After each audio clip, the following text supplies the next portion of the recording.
Hello everyone, TimeToGrind here, and today I wanted to talk about Curse of the Dead Gods. And Curse of the Dead Gods is an extremely solid action roguelite, and one of the best ones I have played personally in the genre. I would honestly put it on the same level as Hades, and I don't want to just compare it to that game because honestly it's its own unique game, and I think it would be a disservice to not treat it for what it has going for it. So in Curse of the Dead Gods, you play as an explorer that gets trapped in a cursed temple, so you keep on going to try and get riches and eternal power and life. One of the first things you'll notice is that the game is really dark, and this makes sense since you are trapped in a temple of some sort, and so you have to carry this torch around with you everywhere you go. You also have a primary and secondary weapon, and you can find heavy two-handed weapons as well. And when you take one of your weapons out, you have to put your torch away because you can't be swinging your hammer or firing a bow and arrow while you're holding a torch. And when you do this, if there isn't any light sources near you, the game gets really dark, obviously. You can't see traps in the dark, and you also take an extra 50% damage when you're in the dark. Sometimes there'll be little areas you can spread your fire to, like a torch that will stay lit and provide light until it potentially gets hit by an enemy. And so the darkness in the game is a huge mechanic that the entire game is built upon. You're constantly having to make the decision when you first enter a room if you should try lighting some torches you see to prevent yourself from taking extra damage and so you can see traps, or if you should just start attacking aggressively in the dark in hopes of getting a jump on the enemies.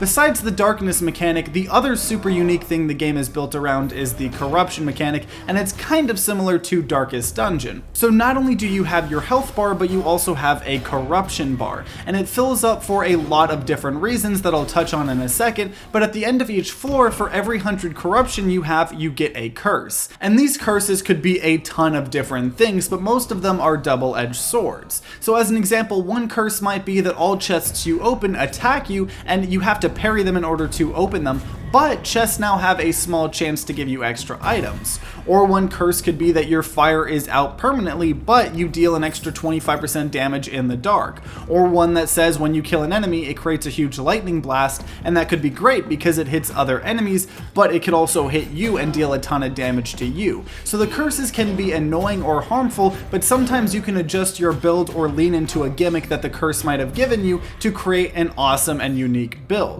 It really helps each run feel completely different because every run you're balancing different curses, and the more curses you have, the worse they get until you get the final tier of curse, which is really bad. And these are crazy harmful things like you lose a percentage of health each second until you're at 1 HP, which is obviously super hard to deal with unless you have like a ton of lifesteal in the game. And now I want to touch on how you can actually get corruption in the game because it is ingrained in the game.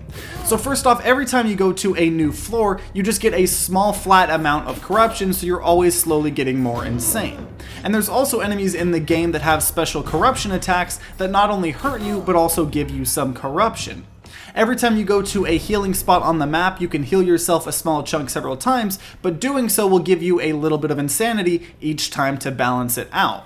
Also, if you go to several other types of places in the map, you can gain corruption. And so when you're going from path to path, it works very similarly to Slay the Spire, except every floor has you dodging traps, killing enemies, finding secrets, and getting to the end. However, what you pick on the map determines what you can find for sure on that floor. So if you pick gold on the map, you'll be guaranteed in your next area to find like a lot of gold on that floor. You can still find other things, it's just for sure that gold will be there. Or if you pick a weapon, attribute, relic, or upgrade icon on the map, there will be a shrine of that category on that floor. And how these work is they offer you 3 different types of that category that you can either buy with gold that you found in the run, or you can do a blood sacrifice and pay for it with your sanity. So you can get a really awesome weapon early on in the game even if you don't have enough gold for it, if you just gain a huge amount of corruption. So you're constantly deciding, whether or not to just say screw it and gain way too much corruption for a great item or relic. And as I said earlier, this feature along with the darkness are 2 huge mechanics that are extremely fleshed out and touch every aspect of the game, and I absolutely love both of them. And now I want to touch on the main combat and core gameplay. So you have your primary and secondary weapons, and you can also get a two-handed heavy weapon. You can attack freely with your primary attack, but after you hit a couple of times, you perform a finisher move which costs stamina. Using your secondary or heavy weapon also costs the same stamina. You can also dodge roll out of the way using 1 stamina, and you can also parry enemy attacks if you parry right before they hit you. It doesn't cost any stamina, but it is really hard to use, and it just makes it so satisfying if you can actually pull it off. And you can find new types of weapons that all have different playstyles and can have different stats and perks. You can also upgrade them using the upgrade shrines like I talked about earlier.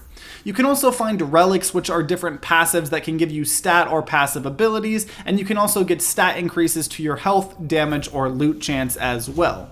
So you keep going from floor to floor trying to make your way to the boss, and at first you can play through 3 completely different temples on 3 different missions, and the goal is just to beat the first boss in each one. If you die, you use currency you found in runs to get a ton of out-of-game progression. You can use skulls you found to unlock perks that you can have up to 3 of to give you specific builds, and these can be things like making you have to take 120 corruption instead of 100 to get a curse, which I loved, which is why in all of the gameplay it says 120 in the bottom right instead of 100. I also unlocked a perk that said if I successfully parried an enemy, then a huge wind blast would knock everyone around me and break their shields, and so that was really useful as well. You can also use these skulls to level up the pillars in the hub world that offer you randomized starting weapon loadouts, and you can upgrade these to offer you more of the loadouts and increasing the power of the loadouts as well. You can also increase the amount of rerolls you get each run at the altars. Also, you get a special currency in runs. Whenever you kill a boss, you get 5 rings that you can use to unlock new weapons that will appear in the future runs. And so you just keep playing through the temple missions, and once you beat enough, you unlock the next ones that have more and more floors to beat. And the one thing I was super impressed was that each of the 3 different main temples are all completely different. They all have completely different layouts, traps, enemies, bosses, and just an overall completely different feel from each other. And it really helps give the game a ton of variety because you can keep switching which temple you're playing in. Also, the game has dailies where every day there's a unique event you can play once that gives you crazy modifiers and will reward you with extra skulls. And so all of the unique mechanics like the corruption system, the darkness mechanics, and just how unique and different each build can truly be when you combine the curses, the unique weapons and relics and more, combined with the solid and satisfying gameplay and amazing presentation and visuals, makes Curse of the Dead Gods one of the best action roguelites I have ever played. If you're a fan of action roguelites like Hades, then this game should honestly be an insta-buy for you. 100% you will not regret it. But if you guys have played Curse of the Dead Gods or just from watching gameplay, I would love to hear your guys' thoughts in the comments down below. And if you enjoyed this review, then consider leaving a like down below and subscribing to see a ton more roguelite content in the future. Also, if you want to see what a couple of full runs in the game look like to get a better feel for it, then check out my Let's Play as well, as I made a video of that earlier. But if you're going to be grinding out some games of Curse of the Dead Gods, I wish you all luck and see you all next time.